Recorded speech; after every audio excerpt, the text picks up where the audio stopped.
그리스 관련된 이야기도 좀 자세히 들어봐야 되겠고요. 시장 곳곳의 흐름들 하나씩 더 짚어드리도록 하겠습니다. 이나연 그리고 최유리 외신 캐스터가 준비해 주셨는데요. 먼저 이나연 캐스터, 미국 증시 이야기 나눠보겠습니다. 그리스 이슈에 상당히 흔들리고 있는 모습인데요. 자, 이번 주 페드의 선택이 상당히 관심을 끕니다. 지난주 나왔던 외신들하고요. 함께 시황과 정리를 해주시겠습니까?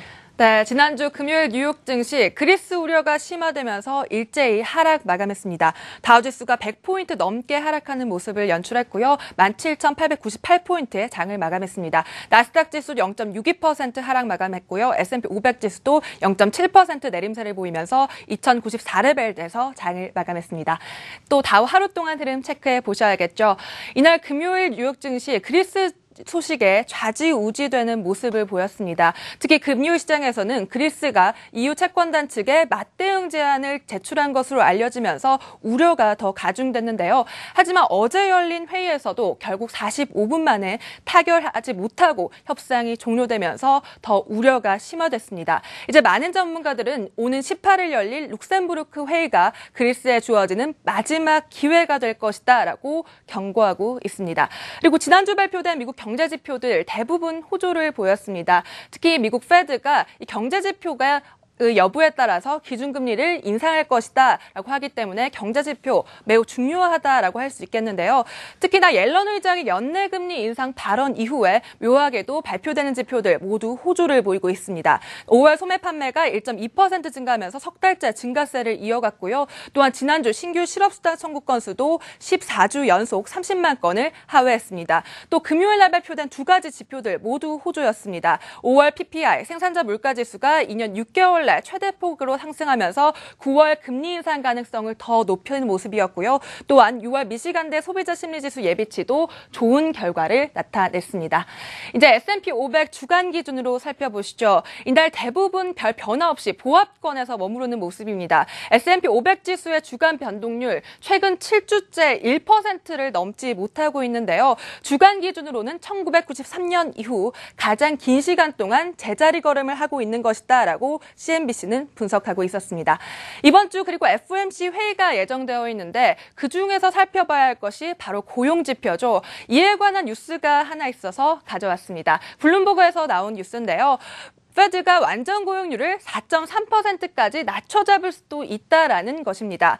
이 골드락스, 너무 좋지도 너무 나쁘지도 않은 딱 그 적당한 지점이라고 말을 하는데요. 이 골드락스가 과연 어느 지점이 될지 시장에 관심이 집중되고 있습니다.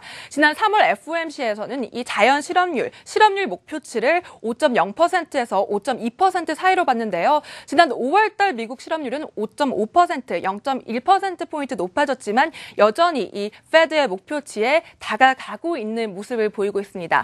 하지만 이 페드의 목표치가 더 하향 조정될 수도 있다라는 의견인데요. 그 이유 중 하나가 미국의 노동소득 분배율이 최저치 부근에 머무르고 있기 때문입니다. 노동소득 분배율이란 국민소득 중에서 노동자들의 소득이 차지하는 비율을 말하는데요. 경제성장이 많이 이루어졌지만 아직도 그 과실이 노동자들에게 돌아가지 못하고 있다라는 분석입니다. 자, 그리스 관련해서 이야기 더 들어보죠. 지금 상당히 채권단에서 강도 높은 이야기들이 많이 나오고 있습니다. 그 이야기 최유리 캐스터가 전해주시겠습니까? 네, 그리스와 국제 채권단 간 협상이 별 성과 없이 끝났습니다. 상황이 심상치 않은데요.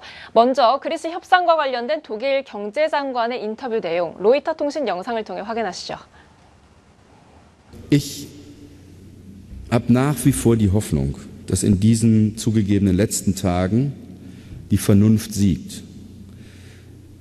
Das, was danach kommt, wenn es nicht zum Beibehalten Griechenlands im Euro käme, wird für Griechenland eine mittlere Katastrophe, aber auch für Europa. Nicht nur finanziell, es wird viel teurer, als viele heute denken, sondern Europa wird seinen Aggregatzustand verändern.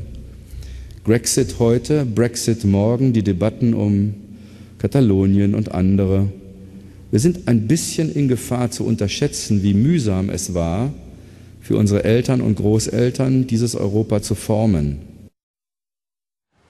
네, 또 이날 독일 경제장관은 그리스에 대한 유럽의 인내심이 한계에 다다랐다며 경고했는데요. 그리스는 현지 시간 14일 연금 삭감과 공공부문 요금 인상은 절대 양보할 수 없다고 말하며 대립각을 세웠습니다. 전문가들은 곧 있을 유로그룹 회의가 그리스 구제금융 협상 타결을 위한 마지막 기회라고 봤습니다. 독일 경제장관의 표정이 참 심상치 않군요. 이 그리스 자국과 유럽 미래를 가지고 위험한 게임을 하고 있다, 이런 이야기도 했다고 하던데요. 하여튼 지켜볼 수밖에 없는 상황. 일단 지금까지의 최근 상황까지 저희가 전해드려봤습니다. 자, 이번에는 나머지 시장 상황도 봐야 되겠습니다. 유럽 쪽 역시도 지난주 이 그리스 이슈에 따라 상당히 흔들리는 모습 보였는데요. 먼저 이 미국의 업종별 상황부터 점검해 주실까요? 네, S&P 500 섹터별 흐름 살펴보시죠. 이날 모든 업종이 내림세를 나타냈습니다. 특히 에너지주와 헬스케어주가 1%대 하락했는데요. 에너지주는 국제 유가가 하락하면서 내림세를 기록했습니다. 이제 유럽 시장으로 넘어가 보시죠. 이날 유럽도 그리스 우려가 증시를 짓눌렀습니다. 독일 닥스 지수가 1%대 넘게 하락하면서 11,196레벨대에서 장을 마감했고요. 프랑스 캐크 지수도 역시나 1% 하락하면서 4,901레벨대, 그리고 그리스 닥스 지수는 5% 대 넘게 하락하면서 774포인트의 장을 마감했습니다. 이제 상품 시장으로 넘어가 보시죠. 이제 국제 시장은 다시 안정세를 보이면서 소폭 상승했습니다. 또 유로 가치가 상승했는데요. 달러 인덱스는 보합권에서 마감되면서 94레벨대에서 장을 마쳤고요. 또 국제 유가는 사우디아라비아 쪽에서 산유량이 늘어날 것이다라는 전망에 하락 마감했습니다. WTI가 1%대 넘게 하락하면서 배럴당 59달러 선에서 장을 마감했습니다. 이번 주 목요일 우리 시간으로 목요일 새벽에 FOMC 회의가 예정되어 있습니다. 과연 어떤 결과를 발표할지 집중해 보셔야겠습니다. 네, SNS 통해서 시장의 분위기도 확인해 보겠습니다. 아무래도 FOMC 회의 앞두고 여러 가지 시각들이 흘러나오고 있군요. 하나씩 들어볼까요? 최유리 캐스터. 네, SNS에 올라온 시장 관련 소식 정리해봅니다. 먼저 이번 주 시장의 최대 관심사, 바로 FOMC 회의인데요.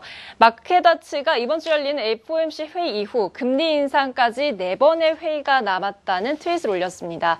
그동안 고용지표가 좋았고 소비지표도 예상보다 좋았지만 6월 금리 인상은 기대하지 않는다고 마켓와치는 얘기했는데요. 앞으로 7월, 9월, 10월, 12월 4번의 회의에서 더 지켜봐야 한다고 봤습니다.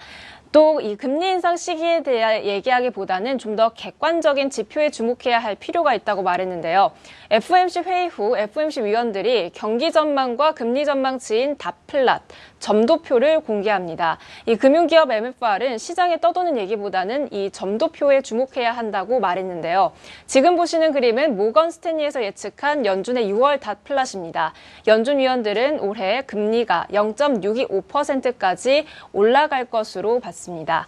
다음은 사우디 증시 소식입니다. 어제 저녁 트위터에 사우디 증시가 외국인에 개방됐다는 소식에 이 1조의 기회가 열렸다는 트윗이 올라왔습니다. 사우디 주식시장 타다울이 현지 시간 15일 외국인 기관 투자자에게 개방됩니다. 이 비에너지 분야에 투자할 자금을 마련하기 위해서 증시를 외국인 투자자에게 개방했는데 이 시가총액이 648조입니다.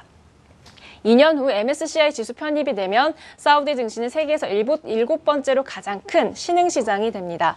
또 달러에 연동돼 움직여서 달러 기반 투자자들에게 특히 리스크가 적다고 분석했고요.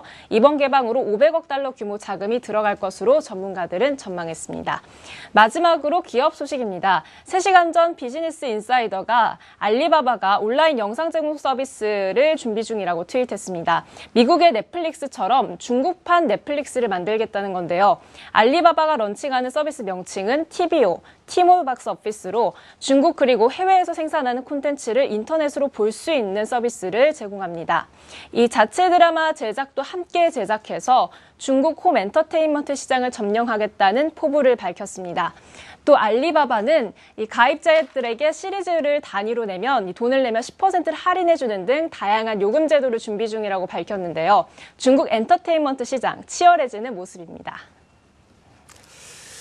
네, 그러니까 업계의 상황까지도 정리해 주셨습니다. 두 분 수고하셨습니다. 잘 들었습니다.